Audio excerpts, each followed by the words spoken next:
सत्तांतर झाल्यानंतर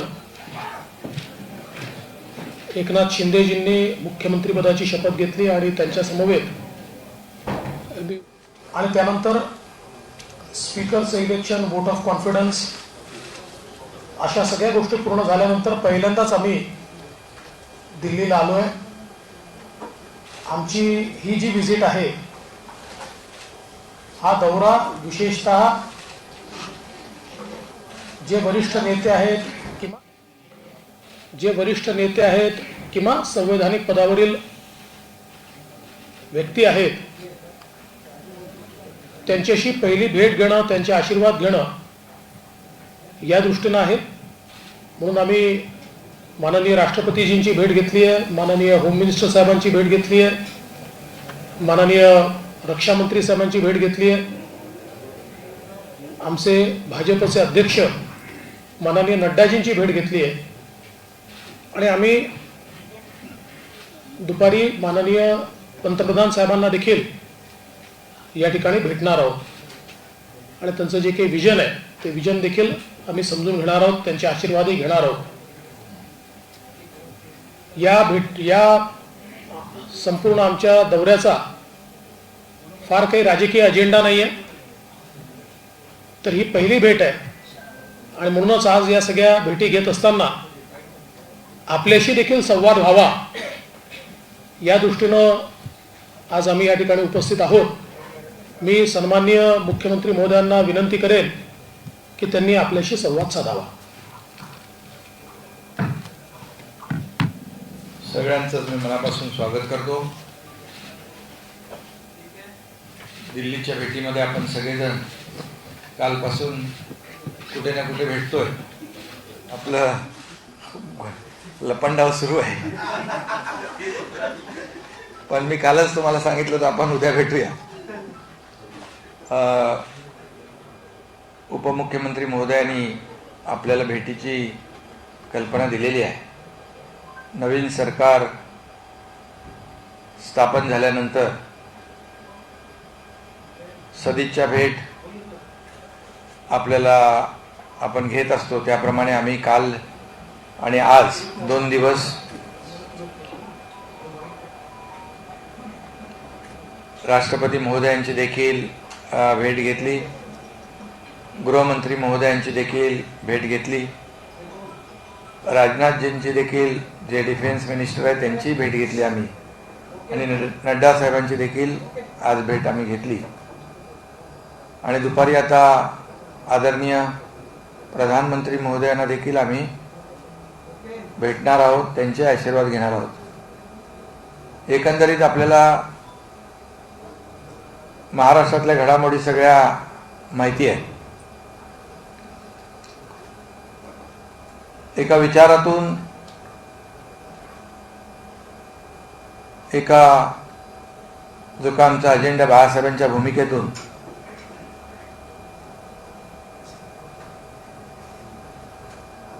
या सगळ्या घडामोडी झाल्यात आणि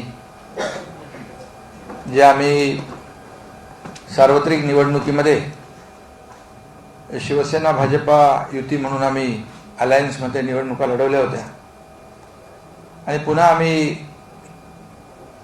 त्याच प्रकारची सत्ता जी लोकांना हवी होती, लोकांच्या मनामधली सत्ता, सर्वसामान्य लोकांचं सरकार, अशा प्रकारची भूमिका घेऊन आम्ही जे लोकांच्या मनात होतं त्याप्रमाणे सरकार स्थापन केलेलं आहे. आणि त्यामुळे वरिष्ठ नेत्यांच्या सदिच्छा भेटीला आम्ही कालपासून या ठिकाणी आलो आहोत. आणि खरं म्हणजे राज्यामध्ये जे का आम्ही हे सरकार जे आहे लोकांचं आहे, लोकांच्या हिताची जपणूक करणार आहे आणि राज्याचा, महाराष्ट्र राज्याचा सर्वांगीण विकास करण्यासाठी जो काय आमचा अजेंडा आहे, अगदी शेतकरी, कष्टकरी, कामगार सर्वच घटक जे आहेत यांना न्याय देणारं हे सरकार आणि त्यासाठी केंद्र सरकारची देखील मदत, सहकार्य, आशीर्वाद आवश्यक आहेत. त्यामुळे आम्ही प्रधानमंत्री महोदयांना देखील भेटणार आहोत. राज्याच्या, महाराष्ट्र राज्याच्या विकासामध्ये त्यांचं देखील विजन आम्ही समजून घेणार आहोत. शेवटी प्रत्येक राज्य जे आहे विकासाच्या मार्गाने गेलं पाहिजे, त्याचा सर्वांगीण विकास झाला पाहिजे. यामध्ये केंद्र सरकारचा देखील सिंहाचा वाटा असतो, योगदान असतं. आणि आपल्या सगळ्यांना माहीत आहे, या संपूर्ण घडामोडींमध्ये जे सरकार स्थापन करण्यासाठी जे काय आशीर्वाद, बाळासाहेबांचे आशीर्वाद, माझे गुरुवर्य धर्मवीर आनंद दिघे साहेबांचे आशीर्वाद, आणि खास करून या देशाचे आदरणीय प्रधानमंत्री नरेंद्रजी मोदी साहेबांचे आशीर्वाद देखील लाभलेत. गृहमंत्री अमित शाह साहेब असतील, त्यांचेही आशीर्वाद, सहकार्य या सगळ्या सरकारच्या पाठीशी आहेत. आणि आम्ही वारंवार आपले अध्यक्ष नड्डा साहेबांच्या देखील तेही आमच्या संपर्कात होते. आणि खास करून मी इथे उपमुख्यमंत्री आणि ज्यांनी 5 वर्ष यशस्वी मुख्यमंत्री पदाची कारकीर्द गाजवली, अनेक मोठमोठे प्रकल्प सुरू केले, ते देवेंद्रजी फडणवीस साहेबांचं या सरकार स्थापनेमध्ये फार मोठं योगदान आहे. त्यामुळे हे सरकार सर्वसामान्य लोकांचं आहे. आणि म्हणून याला, ज्या राज्य सरकारला केंद्राची मदत होते, पाठिंबा मिळतो, ते राज्य मोठ्या वेगाने प्रगतीकडे जात असतं. आणि त्यामुळे आम्ही कालपासून राज्याच्या विकासाच्या बाबतीमध्ये देखील एक सदिच्छा भेट आम्ही घेतलेल्या आहेत. आणि तुम्हाला देखील सगळं माहीत आहे, म्हणजे काय झालं तर जास्त काय सांगण्याची आवश्यकता नाही. या देशामध्ये, राज्यामध्ये नाही तर देशामध्ये हे सगळे ज्या काही घडामोडी घडलेल्या आहेत, त्याचं देशातल्या सगळ्यांनीच नोंद घेतलेली आहे. किंबहुना मला वाटतं जगभरामध्ये याची नोंद झालेली आहे. फक्त आता आमची जबाबदारी आता वाढलेली आहे, चांगलं काम करणं, सर्वांना न्याय देणं. पण यासाठी आमचा एक प्लस पॉईंट जो आहे सरकारचा, जे 5 वर्ष ज्यांनी या राज्यामध्ये खूप मोठं काम केलं, चांगले प्रकल्प सुरू केले, समृद्धी महामार्गासारखे, मेट्रोसारखे, जलयुक्त शिवारसारखे, जे लोकांच्या हिताचे, शेतकऱ्यांच्या हिताचे, ते मध्ये काही कालावधीमध्ये थोडे खंडित झाले होते, ते पुन्हा आम्ही पुढे नेणार आहोत. आणि राज्याला गत्त वैभव किंबहुना चांगले दिवस या ठिकाणी आणण्याचा प्रयत्न आम्ही नक्की करू. एवढंच या प्रसंगी मी आपल्याला सांगतो. काल 4:15 तास बैठक झाली अमित शहाच्या घरी. कॅबिनेटच्या विस्तारासंदर्भात काही बैठक झाली का, चर्चा झाली का? ये क्या करते हैं, पहले एक बार हिंदी वालों को मेरा एक मिनट, हिंदी वालों को निवेदन है, कुछ सवाल मराठी के कर लेते हैं और फिर हिंदी कर लेते हैं, तो मिक्सअप नहीं होगा. कॅबिनेटचा मंत्रिमंडळ विस्तार कधी होणार आहे आणि किती मंत्री पहिल्या टप्प्यात? आता बघा, ही कालची भेट आहे ती आमची सदिच्छा भेट आहे. आता आम्ही दोघंजण उद्या आषाढी एकादशी झाली की मुंबईमध्ये भेटून यावर चर्चा करून आपल्या मनातला जो काय प्रश्न आहे त्याला उत्तर लवकर देऊ.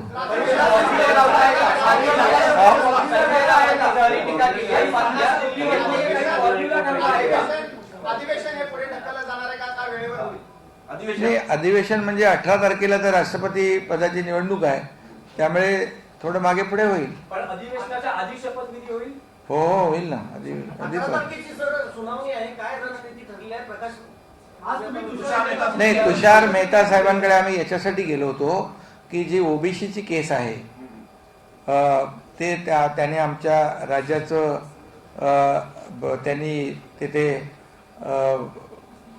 प्रतिनिधित्व करावं यासाठी आम्ही त्यांच्याकडे गेलो होतो. शेवटी ओबीसीचा हा जो काही महत्त्वाचा मुद्दा आहे तो आपल्या महाराष्ट्रासाठी खूप महत्त्वाचा आहे आणि त्यामुळे आम्ही दोघंही त्यांनी प्रतिनिधित्व करावं म्हणून त्यांना विनंती करायला गेलो. सुप्रीम कोर्टात गेले म्हणते की सत्ता स्थापन केली ती चुकीच्या पद्धतीने केली, विधानसभा अध्यक्षांची निवड ही चुकीच्या पद्धतीने झालेली आहे.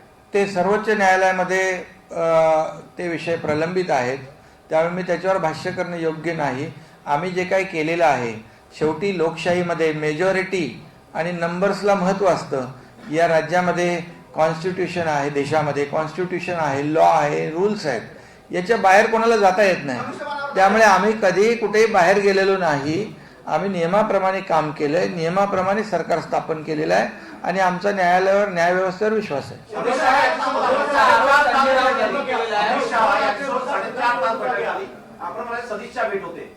तुम्हाला चुकीची माहिती मिळाली, एवढे तास आम्ही बसलोच नव्हतो.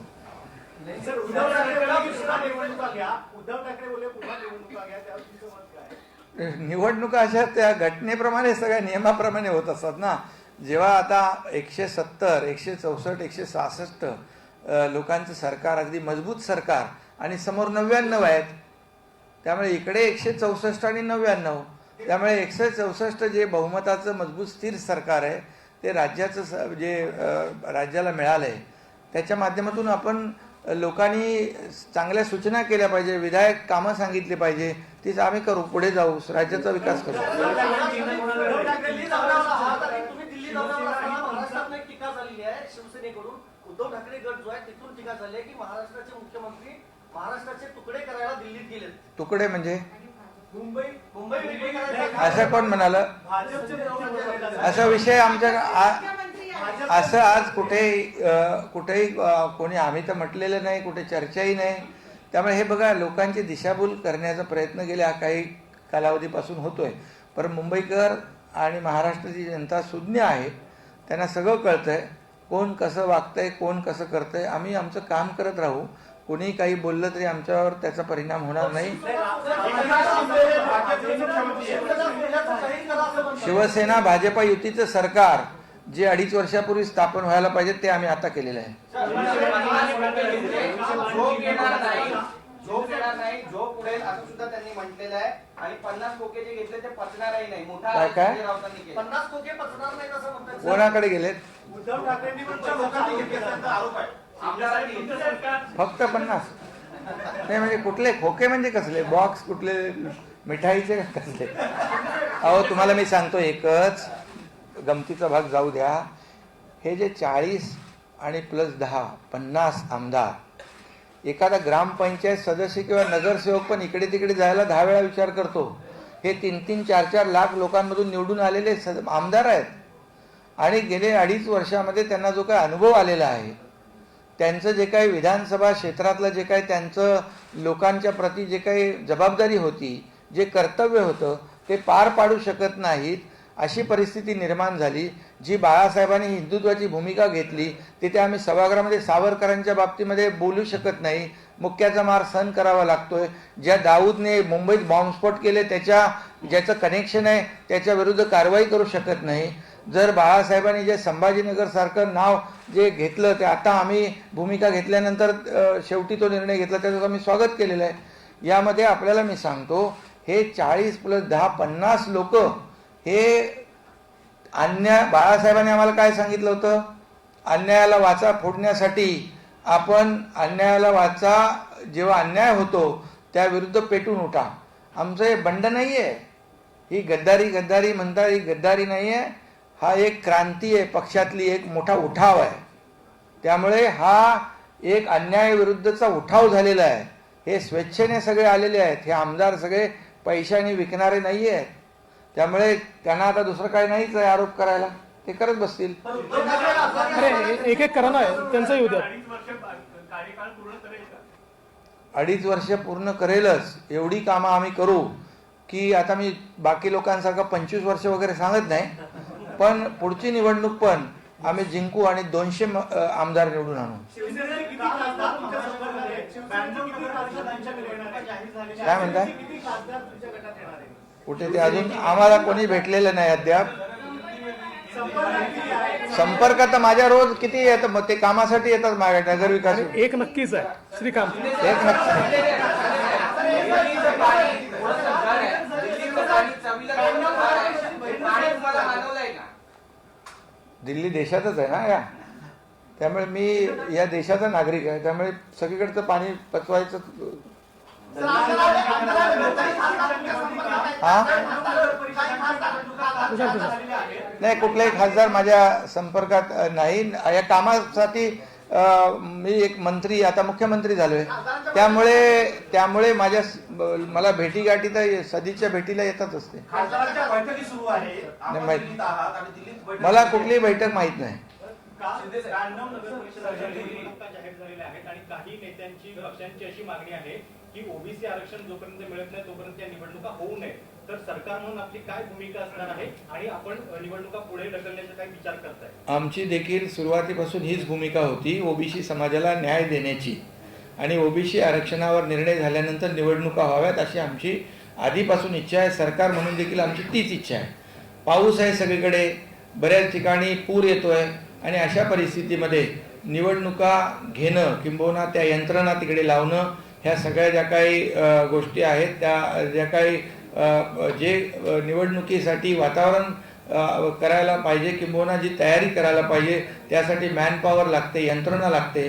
आणि या बाबतीमध्ये नक्कीच आम्ही निवडणूक आयोगाबरोबर चर्चा करू, त्यांना विनंती करू की या अशा परिस्थितीमध्ये निवडणुका अनेक लोकांनी त्यांची मागणी सांगितलेली आहे की निवडणुका ओबीसी आरक्षणाशिवाय होऊ नये, ती भूमिका सरकारची आहे. परंतु त्यानंतर देखील आज पूर येतोय, बऱ्याच ठिकाणी मोठ्या प्रमाणावर अतिवृष्टी होते, त्यामुळे या बाबतीमध्ये आम्ही निवडणूक आयोगाशी नक्की बोलणार आहोत. मुझे ऐसा लगता है कि अब अभी थोड़ा हिंदी शुरू करते हैं. चला तू शेवटचा. याआधी तुम्ही महाविकास आघाडीमध्ये महत्वाच्या खात्याचे मंत्री होतात, त्यावेळेसही अनेकदा दिल्लीवारी केली असेल. आता तुम्ही वेगळ्या सरकारचे आणि महाराष्ट्राचे मुख्यमंत्री म्हणून दिल्लीत आलात. दिल्लीचा काही महाराष्ट्राबद्दल बदललेला काही दृष्टिकोन दिसतोय, तुमचं एकूण मत काय आहे, काय अप्रोच? नाही, ते बघण्याचा दृष्टिकोन लोकांचा बदलतो, आमचा बदललाच नाही. आणि यापूर्वी देखील म्हणजे यापूर्वी जेव्हा आमचं युतीचं सरकार होतं, देवेंद्रजी मुख्यमंत्री होते, त्यावेळेस आपल्या दिल्ली सरकार म्हणजे केंद्र सरकारने महाराष्ट्राला मदत केलेली आहे. त्यामुळे आताही प्रधानमंत्री महोदयांनी आम्ही शपथ घ्यायला जात होतो, त्यावेळेस देखील आम्हाला सांगितलं की महाराष्ट्राचा विकास करा, महाराष्ट्रातल्या सगळ्या घटकांना न्याय द्या, त्यासाठी केंद्र सरकार पूर्ण आपल्या पाठीशी उभं आहे. पण महाविकास आघाडी सरकार तेव्हा वारंवार म्हणत होतं की आम्हाला दिल्लीकडून त्याची मदत मिळत नाही, सहकार्य मिळत नाही. आता महाविकास आघाडी आता काय काय म्हणते, आता त्याच्यामध्ये मी आता जात नाही. त्याचे ते प्रवक्ते नाहीत. मुझे ऐसा लगता है कि हिंदी में मुख्यमंत्री जी, अरे भाई एक मिनट, मुख्यमंत्री जी को बोलने दीजिए और फिर आप पूछिए. मैं खुद स्वयं और उप मुख्यमंत्री देवेंद्र जी कल से हम लोग यहाँ दिल्ली में आए हुए हैं. हमारी सरकार जो स्थापित हुई है और बाकी तो आप जानते हो कैसी सरकार स्थापित हुई है, उसका कारण क्या है सब जानते हो. और इसलिए एक भूमिका लेकर, एक विकास की भूमिका लेकर, हमारे बाला साहब ठाकरे जी की भूमिका लेकर हम लोग ने सरकार स्थापित किया है. जो 2.5 साल पहले होना चाहिए था, हम लोग अभी दुरुस्ती किया है उसमें. और इसलिए हम लोग कल यहाँ पर कटसी विजिट के लिए, सदिच्छा भेंट के लिए हम लोग जो कल केंद्रीय गृह मंत्री अमित शाह साहब से मिले हैं, आज भी हम लोग आदरणीय राष्ट्रपति महोदय जी से मिले हैं, डिफेंस मिनिस्टर राजनाथ जी से मिले हैं हम लोग, और जेपी नड्डा जी से मिले हैं. आज दोपहर को आदरणीय प्रधानमंत्री जी से मिलेंगे और उनकी भी शुभेच्छाएं लेंगे हम. और निश्चित रूप से महाराष्ट्र के विकास के लिए उनका भी विजन जो है उसको भी समझ लेंगे हम लोग, क्योंकि उन्होंने हमें शपथ ग्रहण करने के वक्त कहा था कि महाराष्ट्र के लिए कुछ भी कमी नहीं होगी, आप महाराष्ट्र की जनता के लिए जो जो करना है करो, महाराष्ट्र का सर्वांगीण विकास करो. इस विकास के लिए केंद्र सरकार भी आपके साथ है. तो ये सदिच्छा भेंट थी, ये हम लोग आज और कल मिले हैं. और एक केवल हम लोगों ने माननीय उपराष्ट्रपति जी का भी समय मांगा था। उन्होंने हमको सूचित किया, वो कर्नाटक में उन्होंने फ़ोन पर मुख्यमंत्री जी से और मुझसे दोनों से बात की, हमको शुभकामनाएं दी। हमने उनको कहा कि आप जब भी रहेंगे हमको एक बार समय दीजिए, तो हम बाद में उपराष्ट्रपति जी को भी मिलेंगे।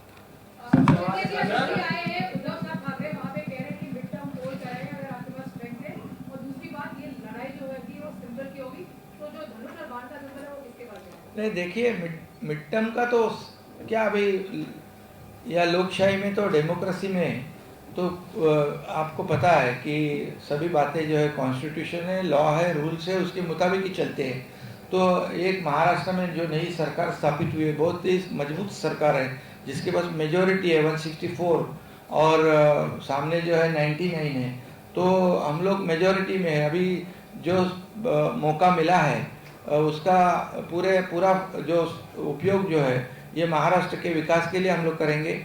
और निश्चित रूप से जो पिछले 5 साल, मतलब ये 2.5 साल से पहले जब युति सरकार थी, मुख्यमंत्री देवेंद्र जी थे, उन्होंने जो काम किया है 5 साल में, कई प्रकल्प शुरू हो गए, कई कंप्लीट हो गए, जो बीच में खंडित रहे उनको हम लोग आगे बढ़ाएंगे। समृद्धि जैसे जो बाला साहेब ठाकरे समृद्धि महामार्ग है, मेट्रो है, जलयुक्त शिवार है, ऐसे कई प्रोजेक्ट जो है जो जिसकी वजह से किसानों को फायदा होगा। बहुत बड़े पैमाने पर जो जमीन है इरिगेटेड होगी, लोगों को उसका, किसानों को फायदा होगा, सभी जो घटक है उनको उसका फायदा होगा। ऐसे प्रकल्प हम लोग आगे लेकर जाएंगे। और प्रधानमंत्री जी का भी महाराष्ट्र के विकास में जो विजन है वो भी समझ लेंगे, क्योंकि उनका भी आशीर्वाद, उनका भी सपोर्ट हमें मिलेगा। और ये जो मौका मिला है उसका पूरा फायदा महाराष्ट्र की जनता को, महाराष्ट्र के सरकार को, राज्य को कैसा होगा, इसमें हम लोग काम करेंगे। हम लोग शिवसेना पार्टी है, आपको मालूम है कि जो स्पीकर है विधान सभा के, उन्होंने हमें रिकॉग्नाइज किया है। अभी कुछ लोग कोर्ट में गए, न्याय व्यवस्था पर हमारा विश्वास है, क्योंकि हम लोग ने कुछ भी ऐसा गैर कानूनी काम किया नहीं है। मेजोरिटी को बहुत ही काफ़ी महत्व होता है और इसलिए हम लोग नियम के अनुसार काम कर रहे हैं। ते झालं की तुम्ही एक मिनट चल। आपने कहा कि स्पीकर और जो भी कानून के मुताबिक काम करेंगे, तो स्पीकर के फैसले से सरकार चल सकती है, लेकिन पार्टी और सिंबल का फैसला चुनाव आयोग करेगा। आप लोग औपचारिक तौर पे अब तक चुनाव आयोग नहीं गए। शिवसेना पार्टी, हम लोग शिवसेना ही है ना, हम लोग बाला साहब ठाकरे जी की भूमिका और वो लेके गए शिवसेना, हम लोग शिवसेना पार्टी है ना। आप चुनाव आयोग जाएंगे? वो तो अभी की बात नहीं ना, अभी जब समय आएगा तब पता चलेगा आपको। आपकी पार्टी एक मिनट, एक मिनट। सिंबल की लड़ाई जो है वो आउट ऑफ कोर्ट और out of election commission settle हो सकती है? नहीं, अभी तो उसके बारे में हम लोग तो कुछ सोचा ही नहीं है, क्योंकि हम खुद ही शिवसेना पार्टी है। हमारे जितने भी देखिए legislative party, Shiv Sena legislative party करके विधानमंडल में हमको रिकॉग्नाइज किया है। बहुत सारे आपके विधायकों की एक राय है कि उद्धव ठाकरे अगर मिलते हैं तो उनके साथ में आप बातचीत कर सकते हैं पार्टी के। देखिए, हम लोग ने 3-4 बार कोशिश की, हमारे विधायकों ने भी कोशिश की, सब कुछ कोशिश हो गई है। हम लोग ने कहा था कि जो नेचुरल अलायंस है शिवसेना भाजपा की, उसके साथ हम लोग काम करें तो ये इस राज्य को आगे लेके जा सकते हैं। मैंने पहले भी कहा है कि जो वहाँ पर महाराष्ट्र में महाविकास आघाड़ी के सरकार के जो घटक पार्टियां हैं, उनके वजह से हमारे जो विधायक है उनका ही अस्तित्व खतरे में पड़ गया था। हमारी जो बाला साहब की जो भूमिका है वो हम खुलेआम स्पष्टता से बोल नहीं सकते थे। ऐसी परिस्थिति में हम लोग ने कई बार कोशिश की, लेकिन हम लोग उसमें सफल नहीं हुए, इसलिए तो हम लोग ने ये सब कदम उठाया है। उद्धव जी ने कहा था कि जिन लोगों ने बाला साहब ठाकरे मुलाकात हुई है, सर मेरा सवाल है कि अमित शाह जी से आपकी मुलाकात आप लोगों की हुई, जेपी नड्डा जी से आप लोगों की मुलाकात हुई, बहुत ही बाल सुलभ सवाल है कि मंत्रिमंडल विस्तार और मंत्रियों के बनाए जाने और बीजेपी को कितनी संख्या होगी, शिवसेना को कितना मिलेगा, कुछ वार्ता इस पर हुई? नहीं, देखिए, मैंने पहले भी कहा है, एक कर्टसी विजिट थी, एक सदिच्छा भेंट थी। जब हमारी सरकार नई स्थापित हुई है तो वरिष्ठों को मिलना एक परंपरा है। और हम लोग मिले हैं। अभी हम लोग जाएंगे मुंबई, कल आषाढ़ी एकादशी का जो बड़ा पंढरपुर में कार्यक्रम होता है, पूजा होती है, उसमें वो होने के बाद हम मुंबई जाएंगे। मुंबई में हम लोग दोनों भी उप मुख्यमंत्री और मैं बैठूंगा, उसके बाद उसके ऊपर चर्चा करेंगे और जो आपके दिल में है उसको एक एक करके जो हो रहा है उसमें संजय राठौर जी है जो कॉमन मिनिस्टर है, उनका समावेश हो सकता है? नहीं, अभी तो मैंने कहा कि हम लोग दोनों बैठेंगे, तय करेंगे। मेरा एक सवाल है, दो लाइनें आपसे उन पर आरोप लगे थे सर, उन पर आरोप लगे थे, तो उनका समावेश हो सकता है क्या मंत्रिमंडल? और इस पर बीजेपी ने पुलिस ने तो उनको क्लीन चिट दिया हुआ है, तो उनका समावेश हो सकता है? अभी तो मैंने कहा कि हम लोग दोनों बैठेंगे, तय करेंगे। अभी तो कुछ मंत्रिमंडल के बारे में हम लोग ने कुछ बात ही नहीं किया। अभी ये तो खाली हम लोग कल से सबको मिल रहे हैं। अभी आपका सवाल है, दो लाइनें मैं आपसे कहूंगा कि मुझे ये दर्द बड़ा अजीज है, क्योंकि ये अपनों की दी हुई चीज है। विधानसभा परिषद और राज्यसभा में आपका जो मैनेजमेंट रहा वो बहुत अच्छा रहा, और जो बड़ा दिल दिखाया आपने आज की राजनीति में ये बहुत कम देखने को मिलता है। इसको कैसे आप बताएंगे? और दूसरा कहा है मुख्यमंत्री ने कि शिवसेना यही है, तो फिर ठाकरे जी की शिवसेना कहाँ है, इस पर जाना है। देखिए, पहले तो आप बड़ा दिल इसलिए कह सकते हैं क्योंकि मैं बड़ा बना, और बड़ा किसने बनाया? मेरी पार्टी ने मुझे बड़ा बनाया। मेरी पार्टी ने मुझे मुख्यमंत्री पद तक पहुंचाया, इसलिए मैं बड़ा बना। तो कोई बड़े दिल का सवाल नहीं है। पार्टी की जो आवश्यकता है, उस आवश्यकता के अनुरूप जो नेताओं का आदेश है उसका मैंने पालन किया है, और मुझे बहुत खुशी है। और मैं बिल्कुल साफ शब्दों में कहना चाहता हूँ कि मैं शिंदे जी के पूर्ण रूप से साथ में हूँ, और मैं ये मानने वाला आदमी हूँ, चूँकि मैं मुख्यमंत्री रहा हूँ, मुख्यमंत्री ही नेता होता है। इसलिए शिंदे जी हमारे नेता है, वो हमारे मुख्यमंत्री है। हम सब उनके साथ, उनके अंडर अच्छे तरीके से काम करेंगे, और इस सरकार को सफल बनाना ये हमारी प्राथमिकता होगी। तो मुझे लगता है कि बिल्कुल इसमें कोई बड़े दिल की बात नहीं है, और हमको इस बात की खुशी है कि जो अन्याय हमारे साथ हुआ था, देखिए हम नेचुरल अलायंस में चुनकर आए थे, और उसके बाद हमारे साथी चले गए कांग्रेस एनसीपी जिनके खिलाफ लड़े थे। तो एक प्रकार से फैसला हुआ, और जो नेचुरल अलायंस था, फिर एक बार महायुति की शिवसेना बीजेपी की सरकार तैयार हुई, इसकी मुझे बहुत खुशी है। नहीं, देखिए ऐसा है कि शिवसेना ये हिंदू हृदय सम्राट शिवसेना प्रमुख बाला साहब ठाकरे जी की ही है, और उसी शिवसेना के साथ हमने अलायंस किया है। इसमें एक ही बात मैं कहूँगा, आपने जो सवाल उठाया था कि बड़े दिल की बात, सही बात है कि बीजेपी के पास 115 विधायक थे। लोग कहते थे कि बीजेपी हमेशा सत्ता के पाने के लिए तोड़फोड़ करती है, सब कुछ करती है, लेकिन अभी जिनके पास 50 एमएलए है, जो मेरे पास, और बीजेपी के पास 115 है, ये जो लोगों की परसेप्शन थी, लोग एंटिसिपेट कर रहे थे कि अभी तो मुख्यमंत्री तो बीजेपी का ही बनेगा, लेकिन एक भूमिका जो बाला साहब ठाकरे जी की भूमिका जो है, जिन्होंने बाला साहब ठाकरे जी का हिंदुत्व नकार दिया, उनके साथ तो हम लोग जा नहीं सकते।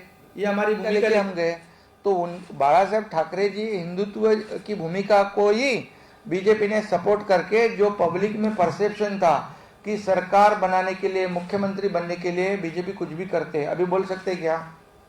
अभी नहीं बोल सकते, क्योंकि एक विचारधारा, एक भूमिका हम लोग ने ली। इसलिए मेरे जैसे छोटे कार्यकर्ता को मुख्यमंत्री बनने का मौका मिला है, और निश्चित रूप से इस जो मौका मिला है उसका फायदा जो है लोगों के लिए हम करेंगे। सरकार the lady first, then you will be last. जब आप मुख्यमंत्री बने, उद्धव ठाकरे इन्होंने आपको बेस्ट विशेस दिए, क्या कोई संपर्क हो पाया उसके बाद उद्धव ठाकरे? नहीं, संपर्क तो पहले को बहुत हम लोग ने भी किया, कोशिश भी की, लेकिन अभी आपको मालूम है कि ये हमारी जो कोशिश थी तो हम लोग उसमें कामयाब नहीं हुए। और बाला साहब ठाकरे जी ने हमेशा कहा था, ये कांग्रेस राष्ट्रवादी ये हमारे शत्रु हैं, उनके साथ हम कभी नहीं जाएंगे। अगर कभी ऐसा जाने का समय आया तो मेरी शिवसेना बंद कर दूंगा मैं। तो अभी हम लोग ने गलत काम किया ही नहीं।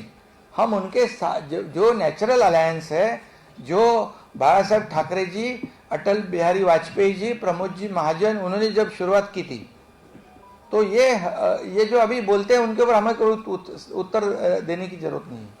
सर एक तो सर आपको ट्रैक करना बहुत मुश्किल हो जाता है फडणवीस सर, कई बार आप निकल जाते हैं अचानक से। बट सर कल आप लोग गृह मंत्री जी के यहाँ पे और तकरीबन 4.5-5 घंटे मुलाकात चली। It is beyond the courtesy meet, तो क्या कुछ पोर्टफोलियोज को लेके या लीगल बैटल को लेके? आप तो रात भर चलिए ऐसा भी बोल सकते हैं। नहीं सर, 2 बजे तक तो चली सर, हम लोग देखिए, मैं फिर साफ शब्दों में कहता हूं कि पोर्टफोलियो वगैरह कोई चर्चा हमारी नहीं हुई। जैसा मुख्यमंत्री जी ने बताया, ये सारी चर्चाएं मुख्यमंत्री जी जब आषाढ़ी की पूजा करके पंढरपुर से लौटेंगे, उसके बाद प्राथमिक चर्चा हम दोनों बैठकर करेंगे।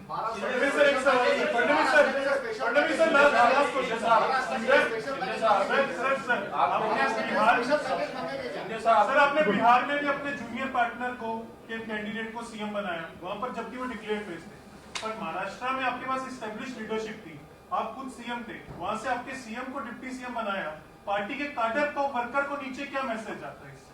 ठीक है, पार्टी का कैडर और वर्कर खुश है।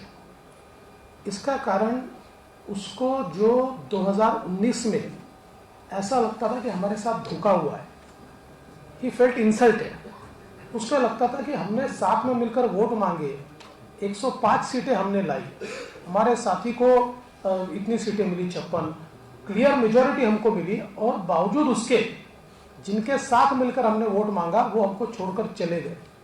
तो इसलिए पार्टी के एक एक कार्यकर्ता के मन का दर्द इस सरकार ने दूर किया है। आपने पैकेज की बात की, पैकेज की जरूरत ही नहीं है। महाराष्ट्र के पीछे पूरी केंद्र सरकार खड़ी है, पैकेज तो छोटा सा होता है, ये तो पूरी सरकार खड़ी है। चलिए, थैंक यू, धन्यवाद। ये तो चलता रहेगा।